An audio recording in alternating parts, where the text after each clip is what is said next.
Hi, everybody. Hi. How's it going? Good. Nice. Thank you for asking. I'm all right. I'm doing okay. Slow start to the day, but it's the first day, right? Takes a little time to get into things. Gives the coffee some time to kick in. What are we doing here? Oh, this is a question and answer thing. Which is good, because I would struggle to ramble for an hour. That was a lie. I wouldn't struggle at all. I could ramble all day.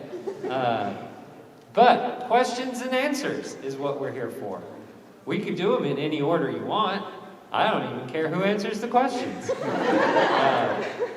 I may ask you questions, and then you have to answer me. We could do both. We could do a mixture. We could do anything you want to do.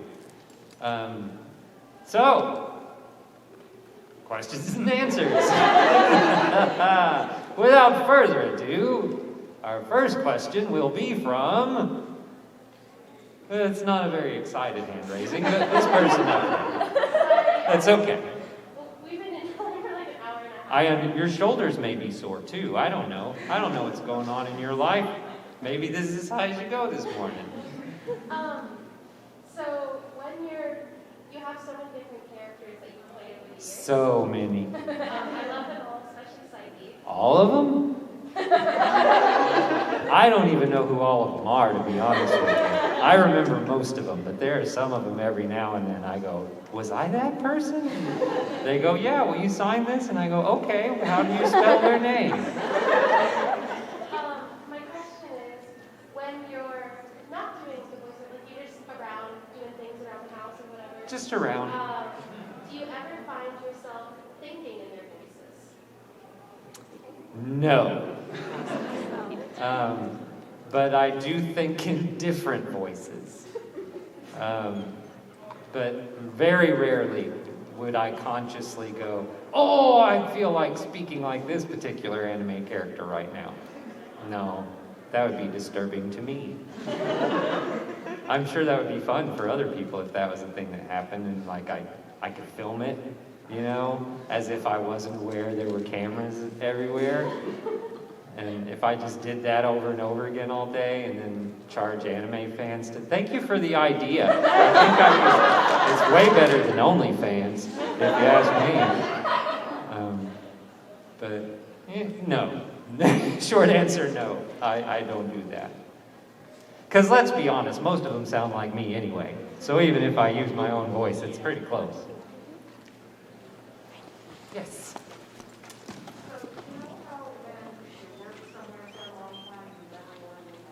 I do know how when you work somewhere for a long time, you never want to go back. Do I get sick of my own voice? Absolutely. Not so much in anime, just in everyday real life. That's when I get sick of... Well, because you have to remember, I'm directing. I direct these days. So, a lot of talking. And it's not for a character that I'm doing, and it's not for fun, and it's fun, but, you know, I talk a lot, and yeah, you do get tired of hearing yourself talk after a while, because I'm not that interesting. I can be, you know, mildly entertaining sometimes, but not that interesting. Oh, now the questions are starting. Tell me more about how you're not interesting. Yes? Because you were talking about your directing, I just wanted to know how you got started directing for ADR and what's been your favorite part of doing that job. That's a good question. I'm going to hate to answer it, but it's a good question. No, I guess, to put it simply, I had been a voice actor for a long time, and I always had a day job, so I did all of my recording at night. And there came a point when it was Funimation that they decided they wanted to hire a new producer, but they wanted to promote from within. So Zach Bolton, who used to be ADR director, they moved him up to producer, so at that point they needed to fill another ADR director spot. And since I had been doing it for a while, they called and asked me if I would like to do that. And after I spent about no time at all comparing it to the job I was currently in, I decided to accept their offer. And that's how I became an ADR director. I think my favorite thing about the job is how it can change your perception of what you're doing, especially if perhaps you haven't done anything but the acting side of things. And it changes your perspective about a lot of different things. For example, the importance of what you're doing. The fact, you also have to accept some truths about it, which is, yes, there are people who watch dubs and dubs only because they don't want to read, and I get that. But at the end of the day, we're really doing it as a language option on a Japanese property because it's anime. And you might realize that that's not an American word. So I kind of look at it as, and this is just me, I'm not saying everyone looks at it this way, but the thing I like about it is it's almost paint by numbers, is kind of how I look at it. In that if we're not giving you the same thing that the Japanese gave you just in English, then we're probably doing something wrong. So that's kind of the way I look at it. When I'm directing, all I'm there to do is give a portrayal of what has already been done in Japanese.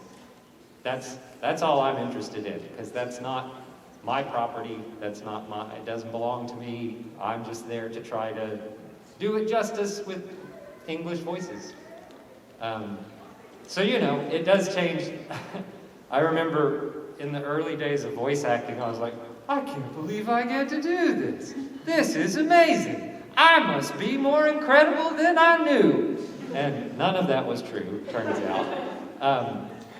But through directing, you see a lot of up-and-coming actors who have all these different ideas of what this is going to be, and the fame and fortune.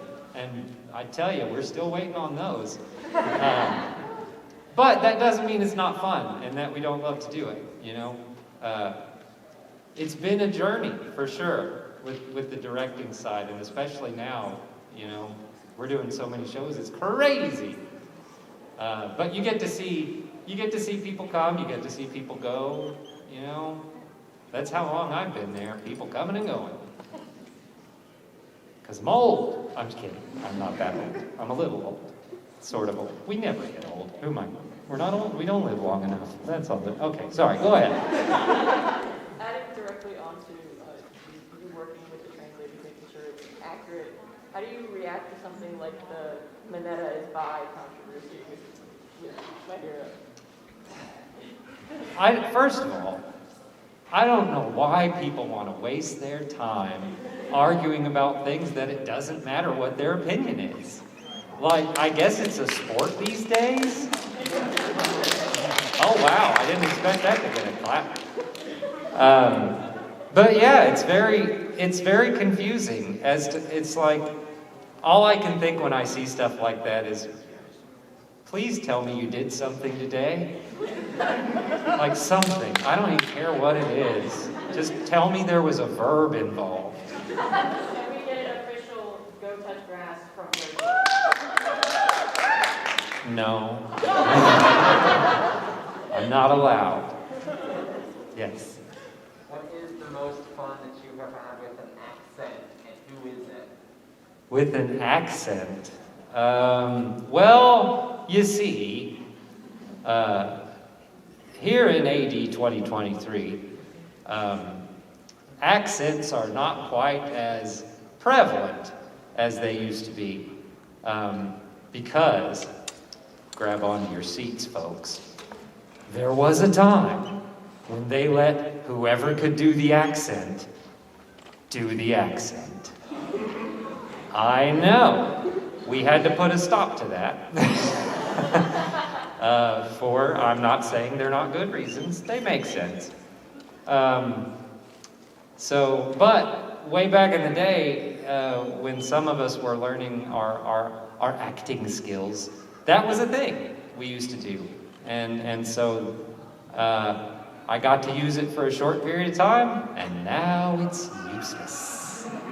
Unless I'm playing some Western European character, in which case, then I can still get away with it. I knew that was going to cause something. Adding on to it, can we get any information about season 2 of Yuri on Ice? No. You can't get, here's why you can't get any information on it. I can't get any information on it. So if I can't have it, you can't have it. Yes? So, okay. In Fruits Baskets, at the end, everybody decided that because Toru was okay with forgiving Akito, that she deserved that forgiveness. Me personally, I do not agree. I want to know where you stand on forgiveness for Akito. Okay.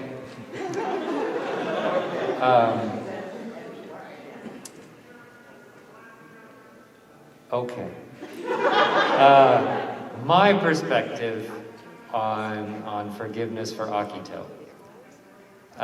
It seems like, and I don't know this for sure, this is just as a casual fan of the series, it seems like Akito has some kind of understanding by the end of how terrible they've been. That's a first step. And granted, there are things in life that I would definitely find absolutely unforgivable. Well, that's a tricky one. It's a tricky one, you know? Here's the thing, though.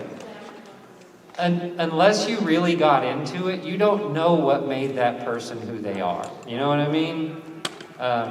It's kind of like when you see some story in the real world about someone who had a terrible life growing up, and the more they find out, the more terrible it gets, and that led to them, you know, causing a string of murders or something like that.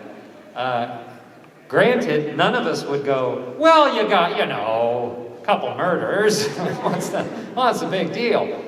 I don't think anybody feels that way. But point being, we don't know what made Akito become Akito. It is a sign of the strength of all of the other people that they can forgive Akito. And that's kind of important too. That power is now theirs.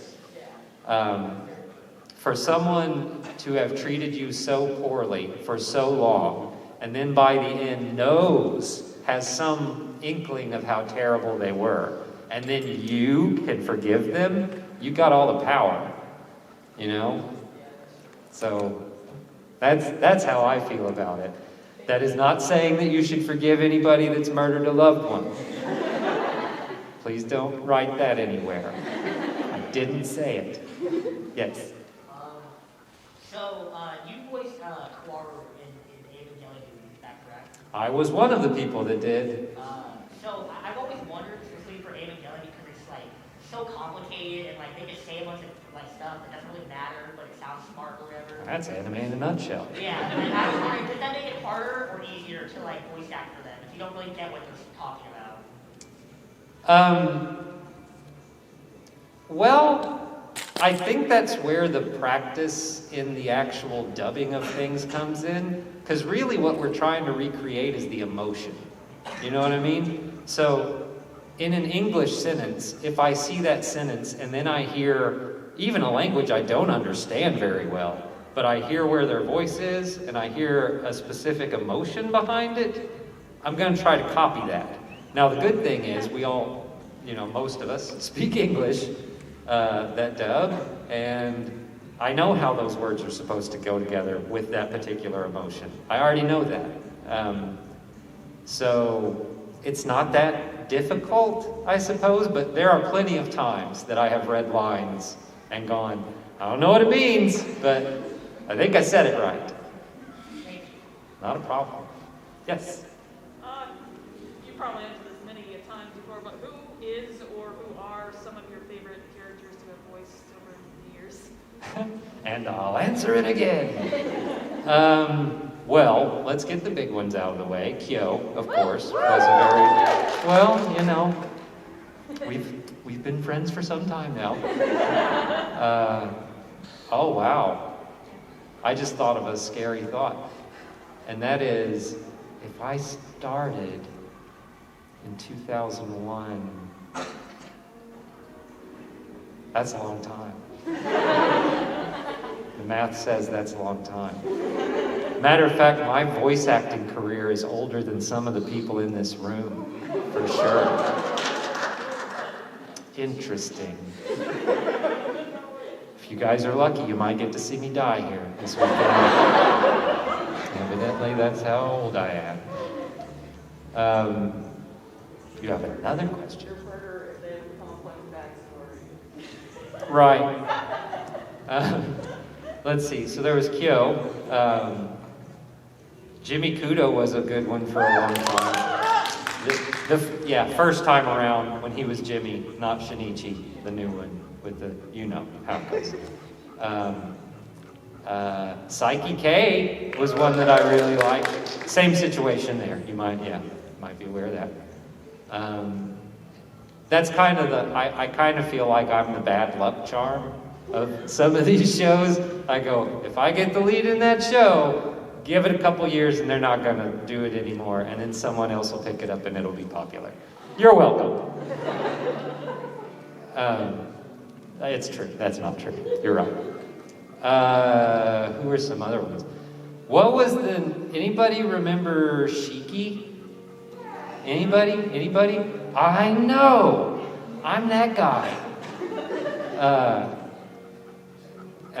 Barry the Chopper was a good one. Goodness. Leon and Fairy Tale was another one. Sure. Oh, how could I forget Victor? Well, I'm Jerry, but I voiced. Oh, well, good. Don't. He's a lovable character.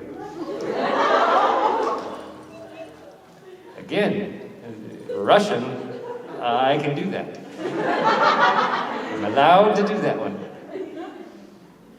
Nom in Dragon Ball does not hold up well. Stop it. Wasn't my fault. Geez, I mean, there's like 200 and something, almost 300.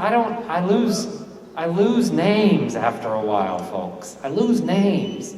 Though, I guess there was, Caesar Clown. I can't forget Caesar Clown. I do. I was also Mary in One Piece. The one who gave him the original boat, the Going Merry, long time ago. Yes. The goat guy, or the ram. Is he a ram? Is he a goat? He's a ram goat. And one of the fun things about One Piece, though, I played Mary, the one who gave them the boat. Now, not in the series, but in the video game, I was Kaku, the one who destroys the boat. It gets better. And then, as a director, I directed the episodes where they were given the Going Sunny. Now, none of that was planned, just happened randomly, but I think it's neat. You guys don't think it's as neat, and that's okay. That's perfectly fine. I don't need your approval. I'm kidding, I desperately need your approval. I don't. Yes? Now that you voiced, how does in like One Piece specifically, because like characters will like show up and then disappear for like hundreds of episodes. Indeed. And then show up again. Yep. Do you like record those lines ahead of time, or do you have to randomly come in for like a day? You randomly come in. Yep. That is exactly how that goes. You get a call, and they go, "Are you available on Thursday from this time to this time?" And I go, "You make my schedule. You should know." No, I don't. I say, "Yes, I am," but they do make my schedule, and they should know. And then I go in and record it. But yeah, and you never know when it's going to be.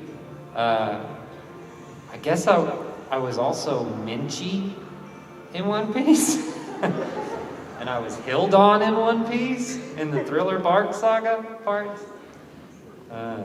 I've done some One Piece. We've all done some One Piece. Multiple tours of One Piece. That's how we'll speak about it one day. Yeah, I was there for 4 years once. Came back and the kids had already grown. Don't talk to me about the old series. I was there when they were written. Right. Back in my day, Luffy still sounded like a girl. No.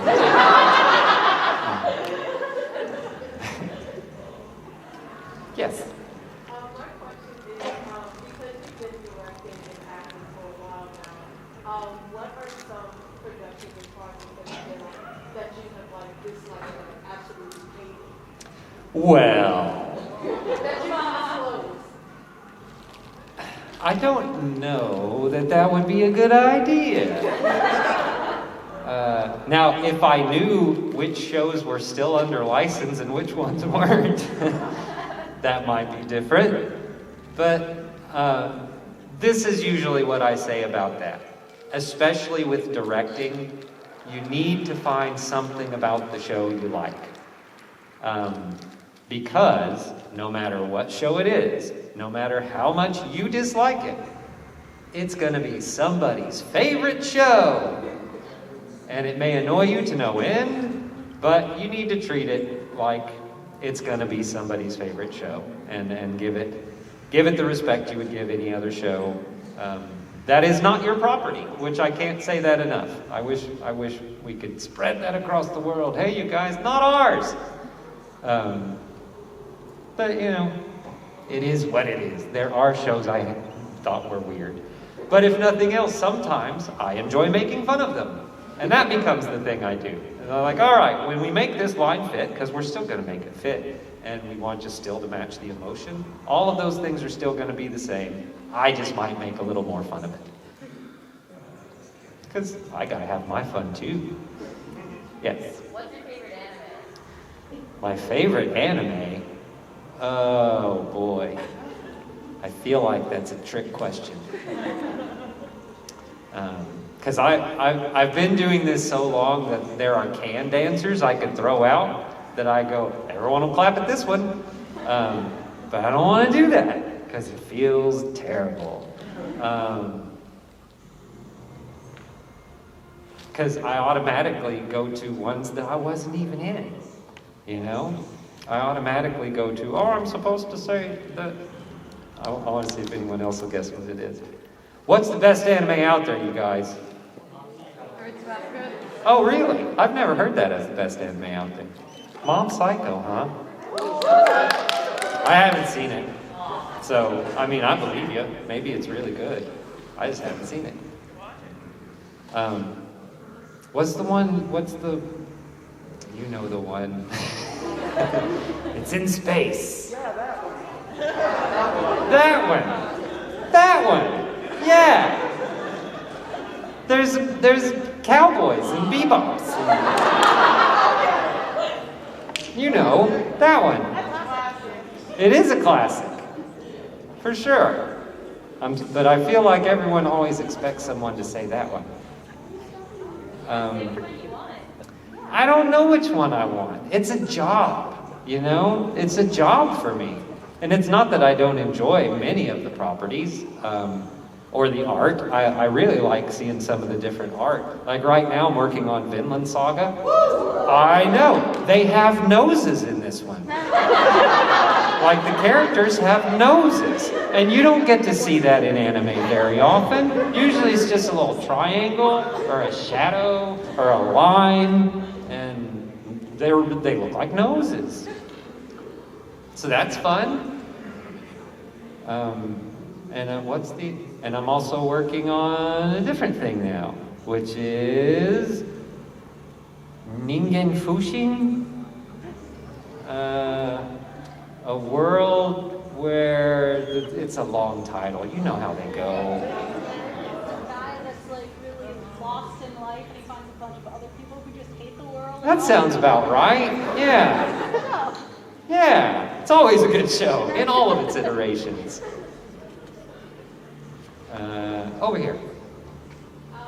So if you had to be friends with one character that you've voiced before, who would it be? I would pick Jin from Yu Yu Hakusho. Seems like a lot of fun. He does seem like a fun fella, for sure. I love that scene where they fight. That's one that I really think fondly on, which again, long time ago. But that's how much fun it was. It sticks with me. Jin would be a great one to hang out with. I don't know if I could handle Kyo for that long, to be honest with you. Right? Like after a while, I'd be like, lighten up. But it's not that bad, you know? Clearly. But again, in the new one, by the end, he's accepting responsibility and facing things he didn't want to face. And he's becoming a grown kitty. Man cat. Yes. I hope mine would be short. What is your favorite candy bar? Candy bar? Candy bar. I try not to eat candy bars. But if I'm gonna eat a candy bar, it'll probably be dark chocolate, like deathly dark chocolate, like 80 to 90%. I've never tried that, but you're giving me ideas. Now you. In the subject of sweets, Yes. how much coffee jelly have you eaten left? I haven't eaten a whole lot of coffee jelly, but I have eaten coffee jelly. And you then settle an argument with having Sure. It's delicious, right? I happen to like it, yes.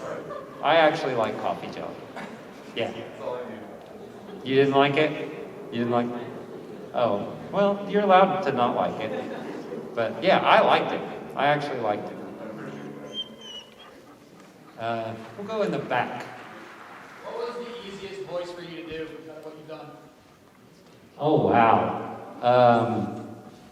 See, again, I feel like I've cheated so many people over the years because they're all some version of this. You know, they're different, and they're different emotionally, and most of them you can buy for animation, but they all sound like me. So it's hard to pick what's the easiest voice when they're all yours. I guess probably Psyche K would be a good one because I didn't change anything. It was just sounding like I was annoyed all the time, which I do anyway. So, works fine for me. Over here. Piggybacking off of the Psyche K voice, right?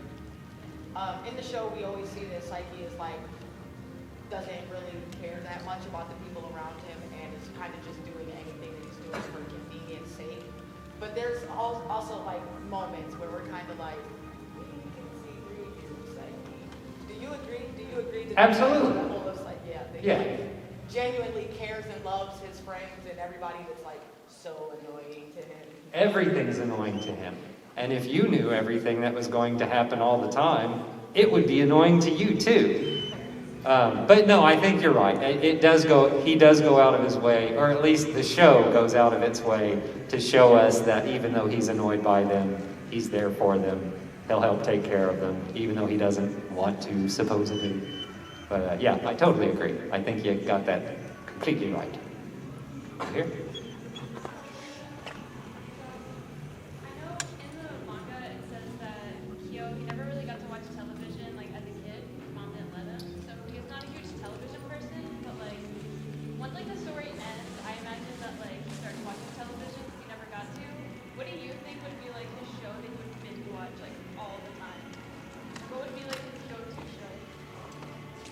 Oh boy. Tiger King. I'm sure he would at least wonder what it was about. You know, I'm pretty sure he would turn it off and go, why would anybody watch this crap? But, well, yeah. Like, he's the type of boyfriend who's like, Toru, what is this like reality TV show crap? And then he gets like sucked into it. I hope not. I hope he wouldn't. That would be terrible. Maybe he's just the kind of person that after he actually sat down and watched it went, why would people sit down and watch this? Because I know that's how I feel sometimes. I go, what are people watching on TV? And I go, surely it can't be this. And they go, yeah, this is the most popular show in the world. And I go, I want off. Yes. Do you have your own Netflix account or do you share someone else's? Netflix? Yeah. I guess I technically share someone else's, right? Well, I mean, we live in the same house. It's not like it's a different TV. Why would you have two? We got nothing to hide. Yes. Okay, so I've been a fan of Jerry on Ice and Jerry for like more than 6 years now, and I wanted to ask you, as Victor's voice actor, and just like as a person, what do you think of Victor and Jerry's relationship? Well, I think it's hard to figure out what it is. And that all depends on who you ask about it. Because I get asked questions similar to that most of the time. Yours was better worded, by the way. Most people just go, did they kiss or didn't they? But I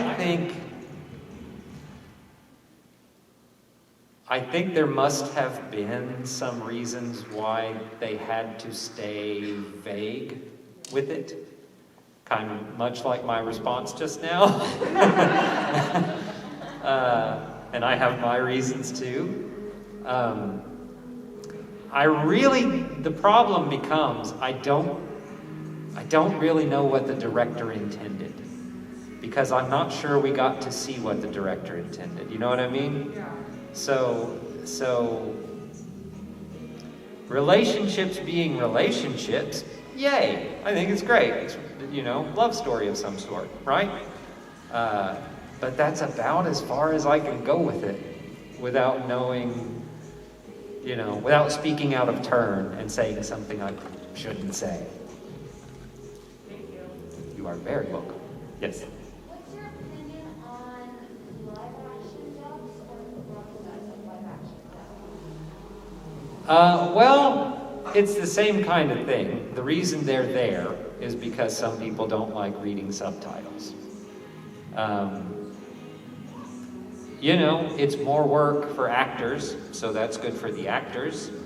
I personally, most of the time, don't really enjoy live action dubs. I'd rather read. I'd rather listen to it in whatever original language and read the subtitles.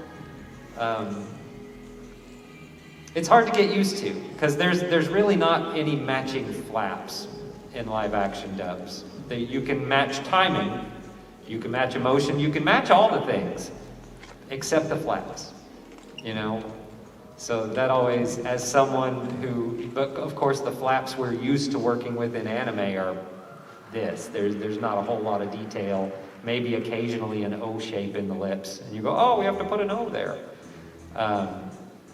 But you can't do that with live action. How do you feel about live action dubs? Difficult.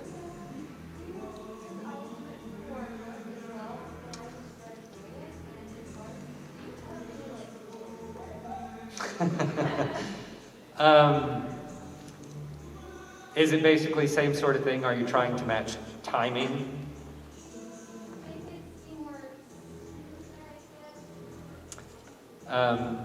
Making it seem smoother as far as the dialogue goes, that's practice. That's practice. Maybe getting someone to help you, to direct you, or at least get another set of ears on it who can go, I think that you maybe want to try this, or try this, or try this. Timing, though, there was a guy we used to have that when he dubbed, and it was the weirdest thing, but it worked for him. Whenever the line started, whenever the beeps went off, he would listen to the other language, and he would start letting his hand drop. And then once the line stopped, he would stop his hand. And so I was like, what are you doing? He's like, oh, I'm trying to get my timing down. And I was like, oh, okay. And that's basically what he would do. He was like, well, it's not exact, but I know if I start my hand right here, by the time it gets to about down here, I should be done. So the whole time, he's got those two countermeasures running, where he's going, all right, my eyes are this much through the sentence, but uh-oh, I'm almost done, I better speed up a little bit, that kind of thing. There are little things like that you can do. Most of us just have pretty good timing after doing it for so long. Or when we preview, we'll read the line either aloud or in our heads, it doesn't matter which one. But while we're previewing, we'll read it along with them, and that way if they finish before us, we know we need to go faster. If they finish after us, we can slow down. Those kind of things. But otherwise, practice. Yes? At least in dubbed anime, do you think the voice actors get more of the fame than the directors? Absolutely. Which is always weird anyway, because again, and don't think it's lost on us. It's weird for some of us too, but I feel like some of us would be dummies not to capitalize in some way on it. It's a bizarre idea to me. I don't want to speak for anyone else. It's a bizarre idea that people would come see someone who is a language option. You know what I mean? Because that's still how I see it. I think it's just because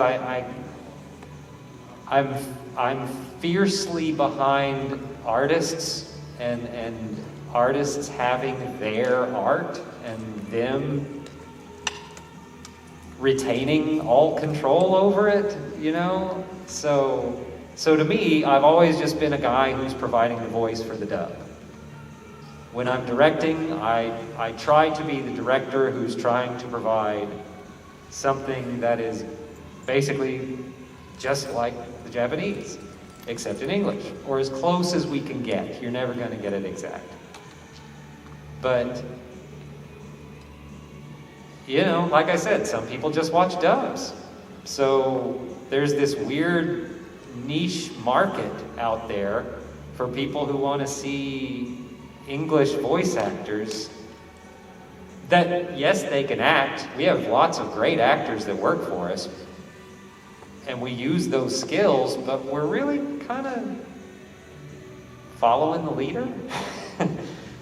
So I've always had really weird, it makes me feel weird. We'll just say that. It makes me feel really weird sometimes. Because you're all here listening to me, a guy who provides an English voice for a Japanese animation.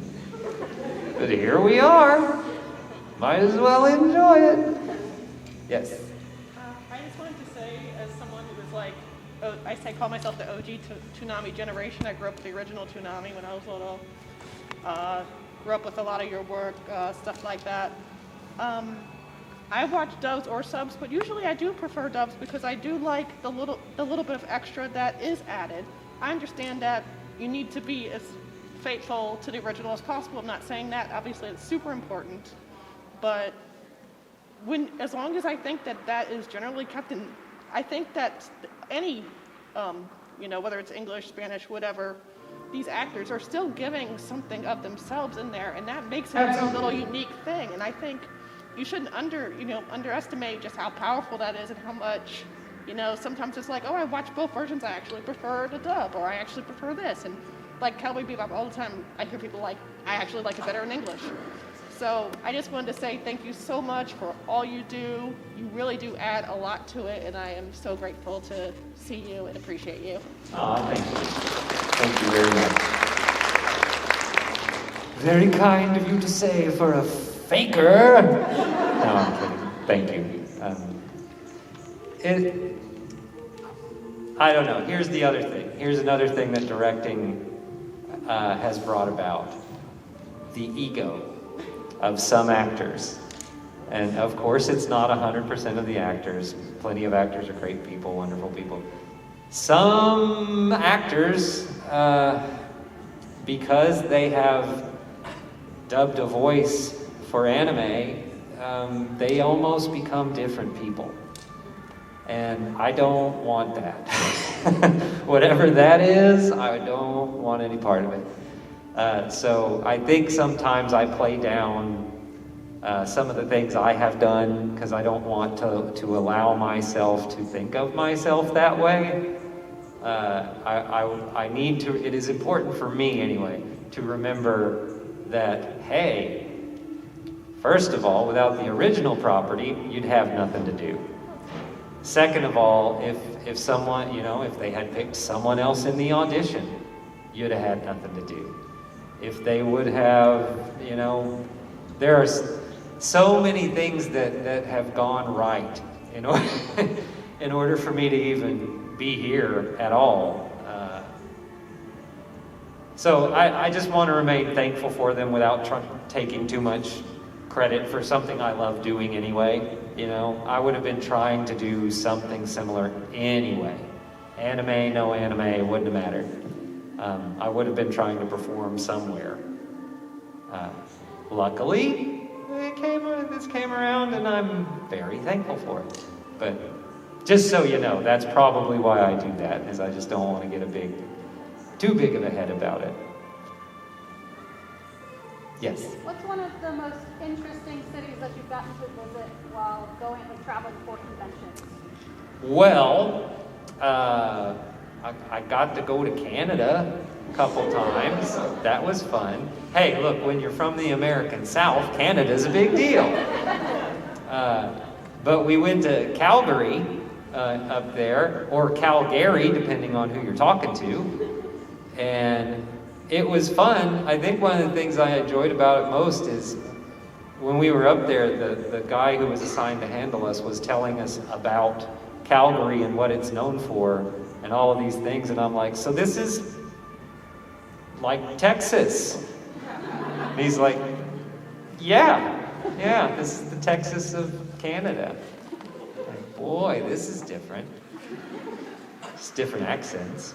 You can understand them better. Yes. What are your thoughts on AI moving forward in voice acting?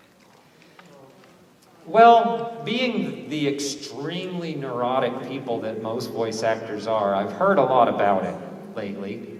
I'm not too worried yet. And I mean, let's be honest, contractually, anything I've done for either Funimation or Crunchyroll, they own anyway. So if they are eventually going to use AI to replace voice actors, they've already got all they need from me. They've got more than enough. And that's the same for a lot of the voice actors. I hope they don't. And if they do, I hope they'll at least offer a buyout of some sort. Because otherwise, that leads to all sorts of possible weirdness. Like if I were to ever perform anything and they went, hey, you're using a voice that belongs to us. I'd be like, but it was mine first. Right? I figure, though, most likely it's an inevitability. Somebody's going to do it. Some people probably already have done it or are experimenting with it. I don't think there's any way around it. Hey, no global plans of domination. I know, I'll just say, intellectual property, they're actually because there is that voice reproduction technology, for good and bad, right? Sure. But they're actually looking into intellectual property laws to see if they can expand that to your voice, to an actor's established voice. So you can actually stamp it that it's not, if you're going to use it, even though it's working in your you cannot represent the new material without That would be nice.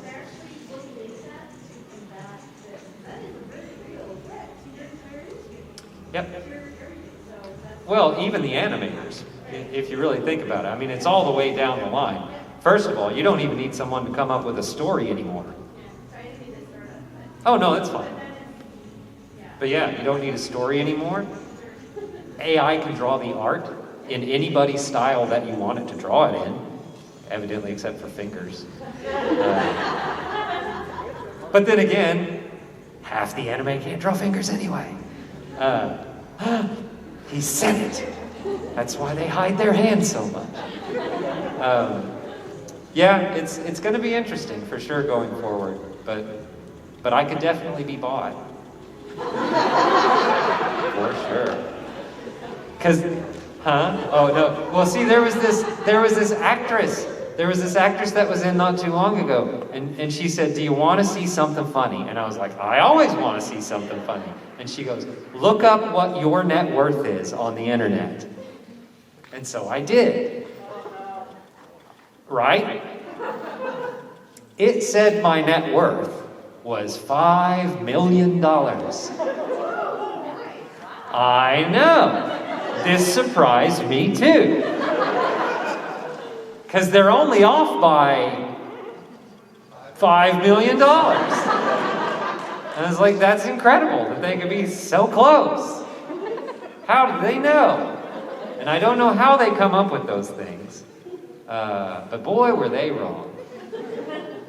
And I don't even spend a lot of money. I'm a saver. And I don't have $5 million. However, if you'd all like to help me reach that goal, donations of all amounts will be accepted at any time. Yes? So one of my favorite roles of yours is as Jimmy Kudo in Case Closed. Now I know the dubbing for that was only for a couple of seasons and it was still massively ongoing, but within that span of time, is there a particular episode, mystery, that you really enjoy or remember anything about crazy continuity that sticks out to you? The thing I always did with Case Closed is try to beat him to the conclusion. Good luck. No, I usually didn't, because we figured out over some time that string and tape go a long way. There's so many murders that can be solved by looking for the string and the tape. That's what I learned from Case Closed. String and tape. So if you ever need to get rid of someone, string and tape. Sure. I believe that's how they took out Epstein. String and tape. Sorry, did I say they took him out? I meant he hung himself with string and tape. My apologies. I don't know anything you don't know. I have no information. Yes? I just wondered what you were like as a child and a teen, and then from there how you got into it. Wow. Are you a mom? You're a mom. As a child, I was extremely shy. The kind of like stuck to my mother's leg shy. Some of you could probably guess I might have been made fun of a little bit as a kid.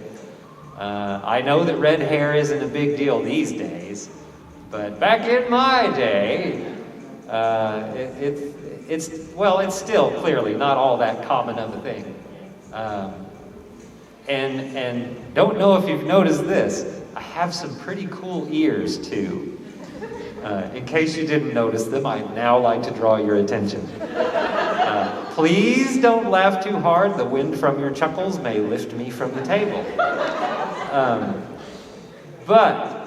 And if too much wind is going, I can't hear a thing. I had to develop other things about myself to get along in the world as close to normal as I was going to be able to. I was a good student when I was younger. lot of alone time. But that alone time drove me to being a musician. I sang a lot, wound up taking choir, learned a few different instruments over the years. All my acting in junior high and high school was practicing in front of a mirror in my bedroom, just over and over and over, working on things, trying to figure them out. After high school, I decided that music was the thing I wanted to do more. And that was because theater, I don't know if you know this, still mostly a visual medium.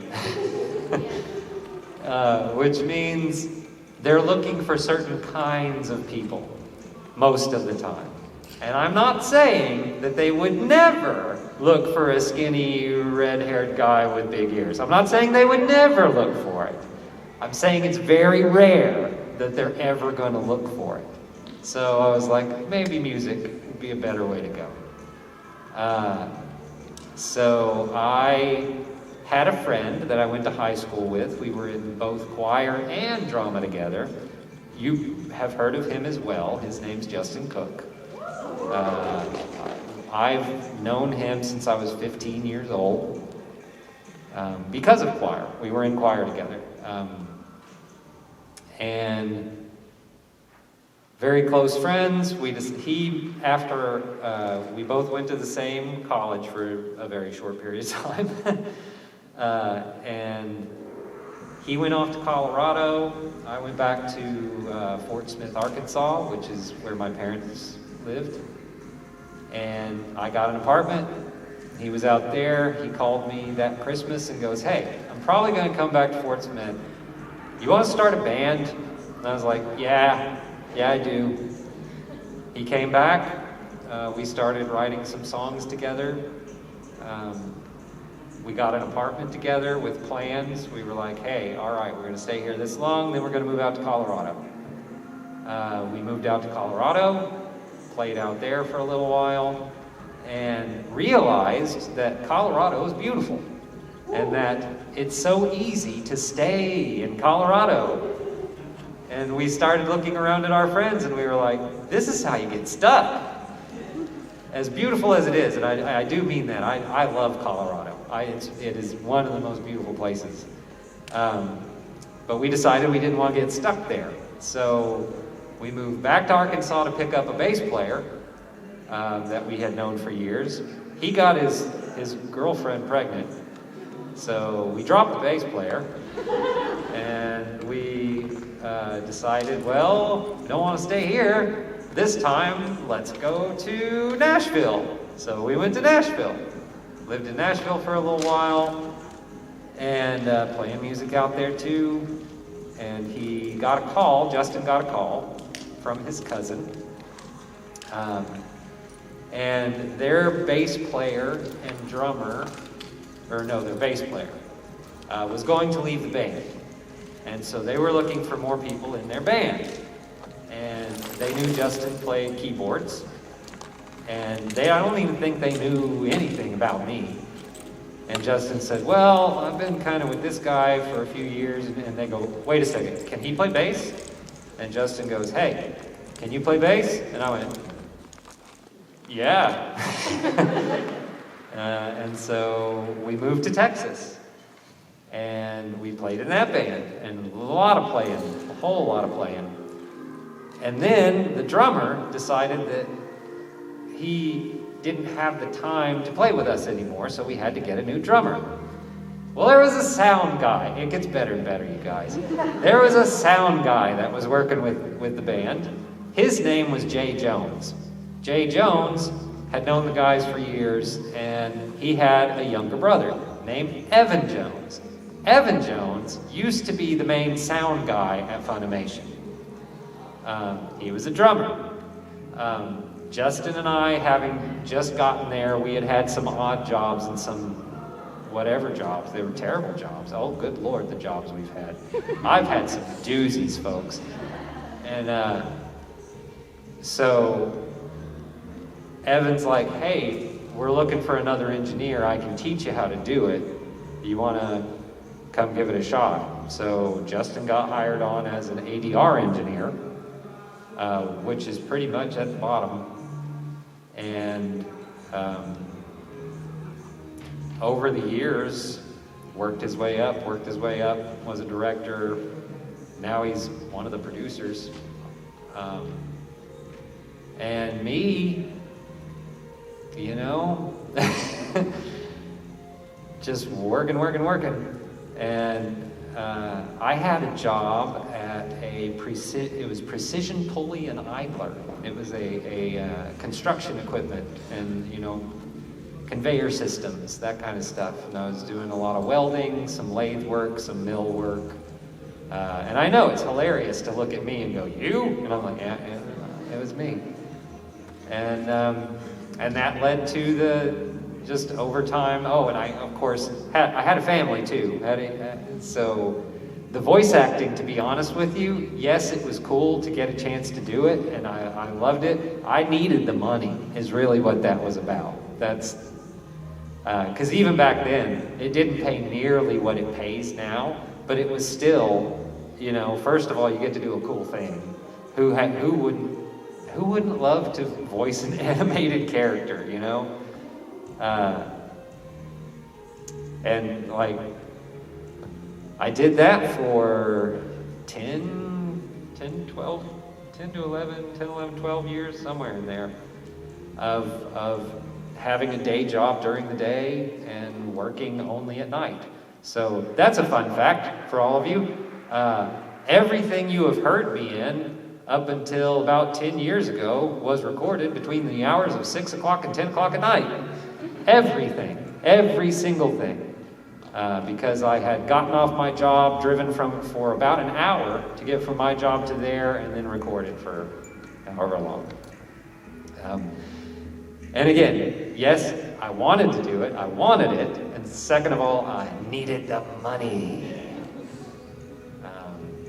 So, you know, it's kind of funny, the older I get, I still love doing it, but like, I want other people to do it.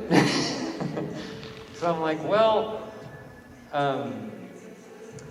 again, the idea of any of the fame or fortune or any of that doesn't exist. It's not real. It's a figment of your imagination. But once you get that out of your system, it's a really fun thing to do. I get to work with fun people. Most of the actors are pretty cool people. We do joke around a lot. We have a lot of fun. We get the job done.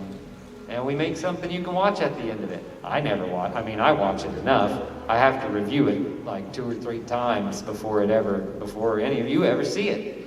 So after that, I don't watch it. But, you know, it's a lot of fun. It's a lot of fun. But it was a long process.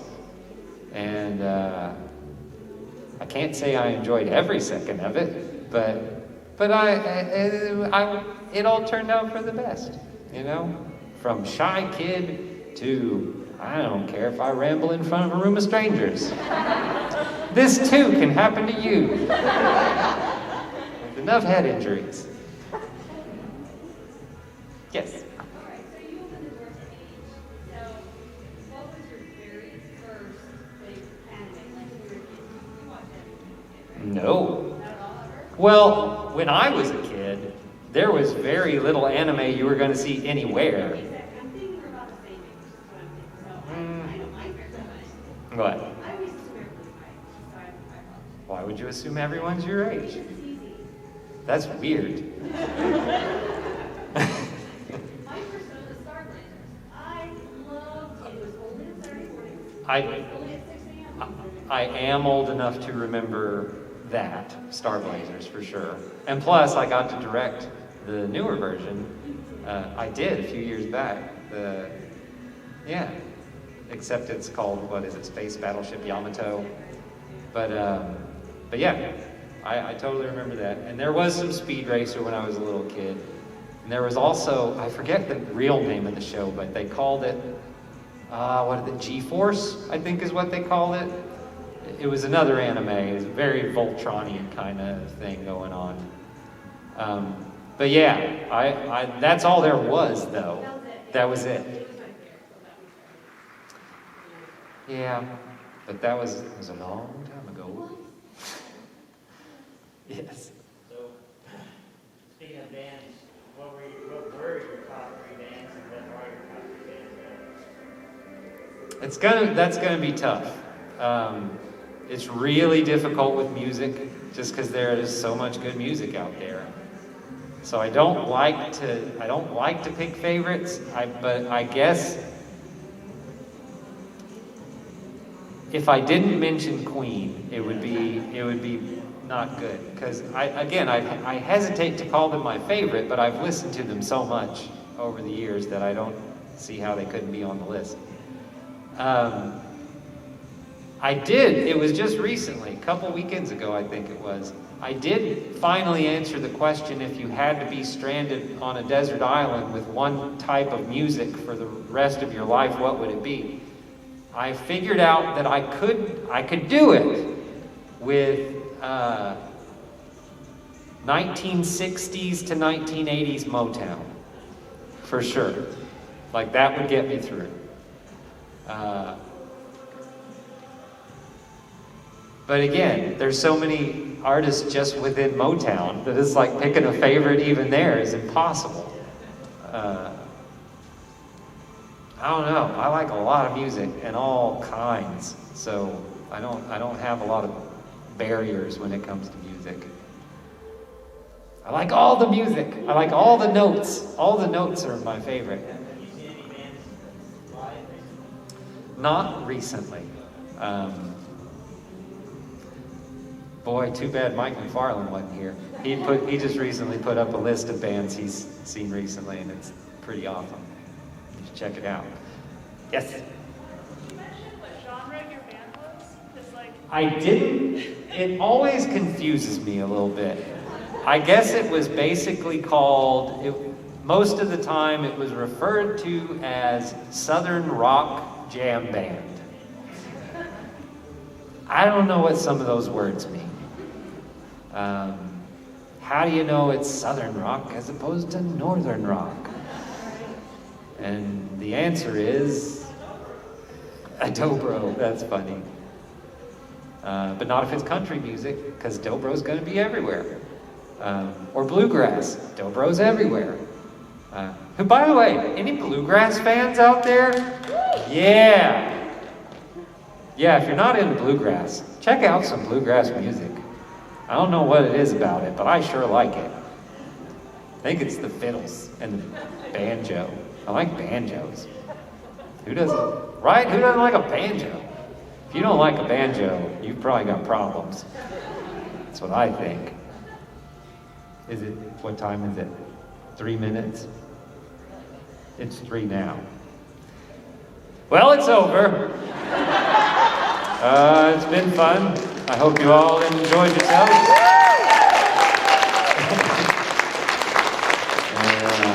I'm assuming we'll see each other around, and we'll talk more. We'll talk more then.